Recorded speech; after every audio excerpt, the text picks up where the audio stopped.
Welcome to our show In Conversation. Today we have with us a very special guest from London, Dr. Ravi Mehrotra. He is the founder and chairman of the Foresight Group.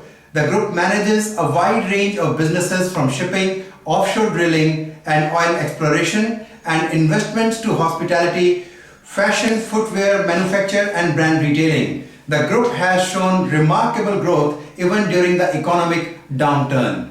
These activities cover an asset base of about $500 million US. Dr. Mehrotra, he is a marine engineer by training and he rose through the ranks at the Shipping Corporation of India, holding various senior positions including secondment at managing director level on international joint ventures. In 1984, he decided to start up on his own and came to London where he established Foresight Limited. Welcome to our show, sir. Thank you very much. And before I start, I like to correct you. The group is 1.5 billion worth, not half billion. Right, sir. I'm sorry for this information which I took from your website. Okay. Yeah, website, you are right. Website has not been modified. We are waiting for 2016 to start. Then we'll be doing that. Because we have placed the 3 new rig orders which are getting delivered. Each is $225 million. So that's how the group is now $1.5 billion. Okay, I'm ready. Go ahead. Yes, sir. So actually, since we are approaching the new year, there are many questions and many things which our viewers will like to know from you. First of all, sir, I would like to start with how is the growth of Indian maritime industry perceived in the West? We have a new government for the last 18 months and the industry has been growing and you have been very closely following the industry. We would like to know how is this development perceived in the West? In reality, India is not seen positively in the West because of its bureaucracy, not because of the individuals, because the Indians are very entrepreneurial and hardworking. Because most of the Western world, a lot of Indians are working hard. But India is seeing that it is not possible to improve the bureaucratic issues. And first they were thinking with the new Prime Minister coming, but nearly how much, 18 or 20 months have passed. There is no improvement in bureaucratic effort in India. Recently, when I had gone to India, I had invited the shipping minister to visit London because he wanted to know how to change India's shipping structure. So he agreed, and luckily he had gone to for his some conference on the road building. So he agreed to stop by while returning from Brazil to India, and he spent Friday and Saturday with us here. I held a dinner in his honor at the Maritime. Is the unique in the world as I am its trustee. So I held there, he was very happy, and I had tried to persuade him 3 issues was there. One was that 50% of all government cargoes should be reserved for Indian flags. And world will not complain against it because you already have permitted 100% foreign investment in shipping. So that is a very... So first thing, you have understood what I asked him to do. Yes, sir. In between, we lost you in between for a minute. We understood about the reservation of 50% cargo for Indian bottoms. Yes, and no one in the world will complain because India has already cleared long back 100% foreign investment permitted in the shipping. So has there been any change in the perception, sir? Sir, if you are in touch with the the shipping ministry and also the bureaucracy here, so you will see a lot of steps have been taken and there are new plans actually, whether it is about the coastal shipping or about inland waterways, many announcements have been done. Are you aware of that, sir? Very right. Luckily, Director General of Shipping was also here because IMO session was going on. So he was also present in this dinner, who confirmed that all the old laws are being scrapped, and Minister agreed because I asked him, you have to say yes or no. He agreed, he said yes, I agree with you, 50% reservation should be done for the Indian bottoms on the shipping. Now the second issue I brought is, is to make all the Indian, the crew working on Indian ships to be totally tax exempted. Because telling this bureaucratic way that no, you are on coastal will not be counted, all that, this creates anomaly and the people do not like to come on Indian ships and work. But that also has been dealt with. If you see, this issue also has been addressed. Yeah, this has been addressed, but with too many ifs and buts. So anyone can catch and anyone can say that it is not, in your case, it's not permitted. So make it very simple. If you are attached to a ship, you will not be taxed. So the best talent in the crew will come back to India. That is a very important, one of the reasons why 100% foreign investment is not successful, because Indian crew do not like to come back on the Indian ships because they are emotionally in fear that they will be taxed. Right, sir. Right, sir. Your point well taken. And what is the third point that you wanted to emphasize? The third point, yes, sir. That shipbuilding, all imports, etc., shipbuilding areas wherever shipyards are there should be declared as a free economic zone, so that there is no taxation. Otherwise, paying the taxes and then reclaiming it makes a lot of slowness in Indian shipbuilding. Yes, sir. Yes, sir. Okay. And the fourth point I brought, it is very important, the gas tender for LNG ships should be implemented and insisted that India should build the LNG ships, because that is how the rest of the world has learned. Why we cannot learn it? So that progress, he says, I am trying to do it at Cochin shipyard. Now I understand they have already gone ahead quite well in Cochin shipyard, but other shipyards are still way behind.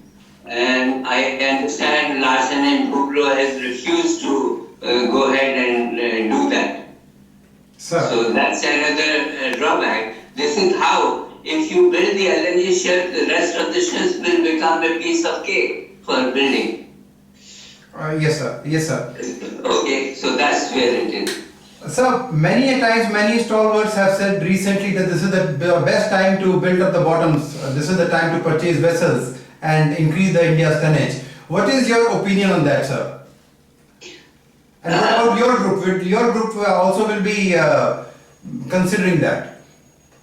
I beg to differ this view, because main cost of a shipyard is the cost of a steel, the plates, because it's basically, if you don't take LNG ships or specialized ships, it is all steel fabrication, and steel prices are coming down. So it is now about what, $240 per ton. It was $1,200, now it has come down to $140, and I think it will go to $160. So the prices of the ships will not increase in the future. So if you miss boat now, you will get the next boat maybe cheaper little. So I do not think that the future ship prices will increase. This is a wrong anomaly without realizing that in a bulk carrier, in a container or in a tanker, 60%, 55% is the steel cost, and that itself is reducing drastically.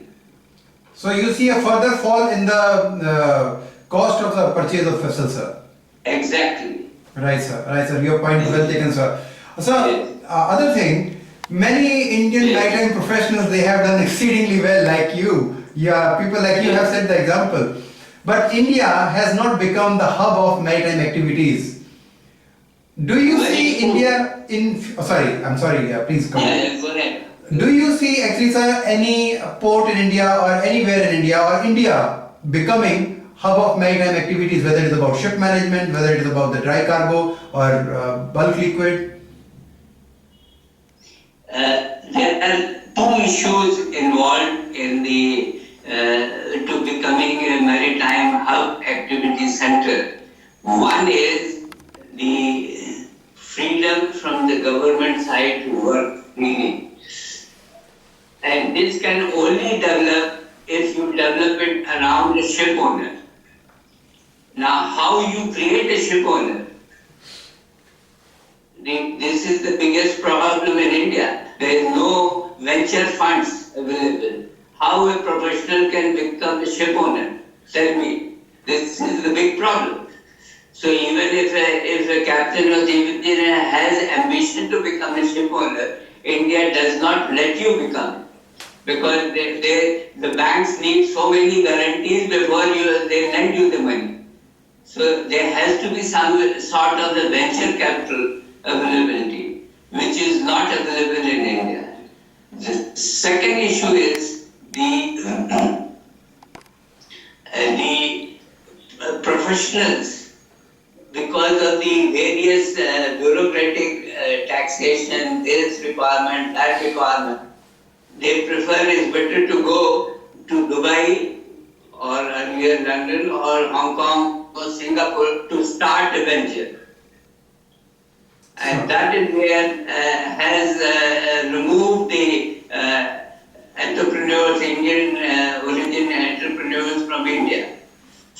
In fact, when I was growing up in Indian shipping in 60s and 70s, there were more professionals becoming ship owners than what is today.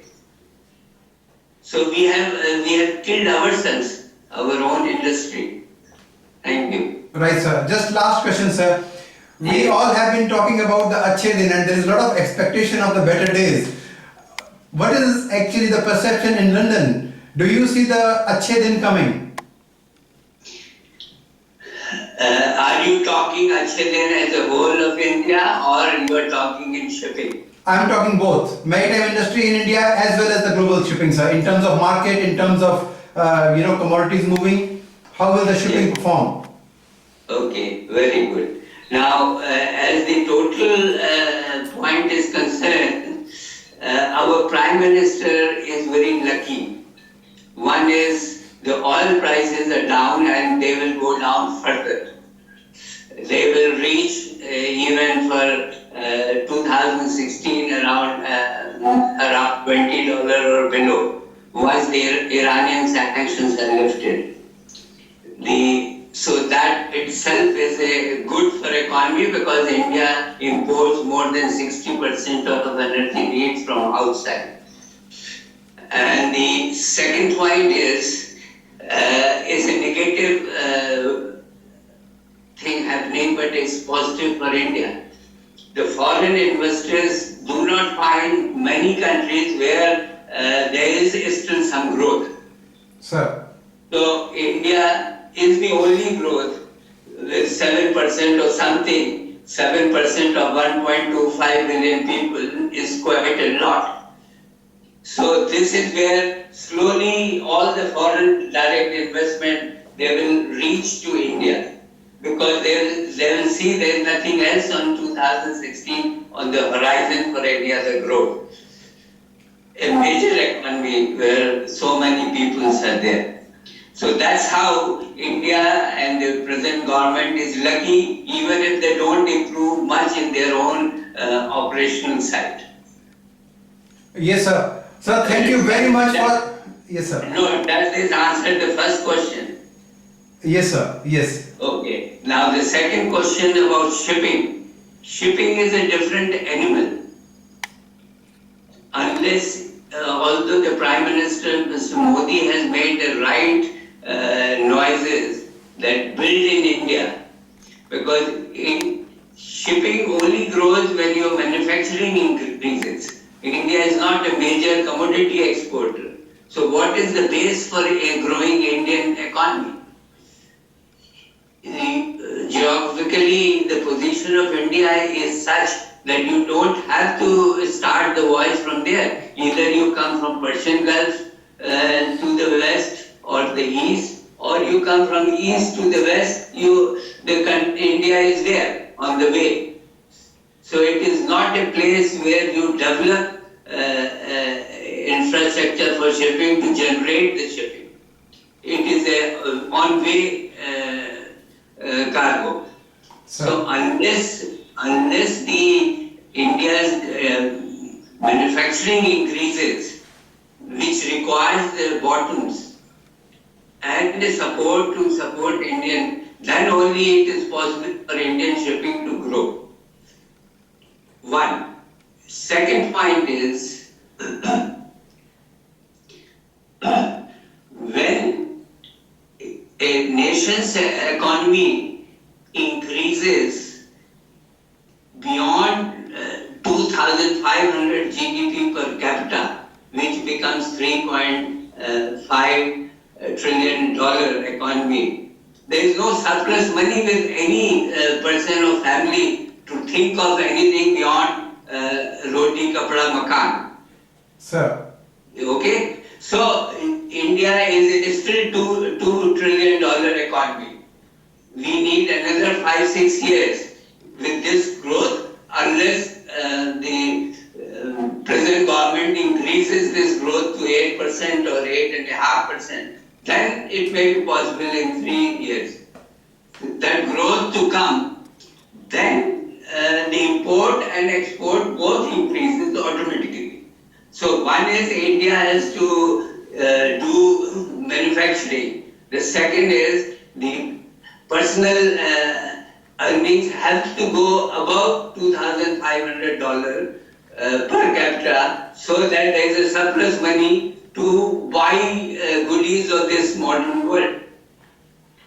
Then only it can help the shipping to grow. So have I explained you correctly? Absolutely, sir. Okay. Sir, thank you very much. I know that you have a very busy schedule, and in spite of that, you have been able to spare some time for us.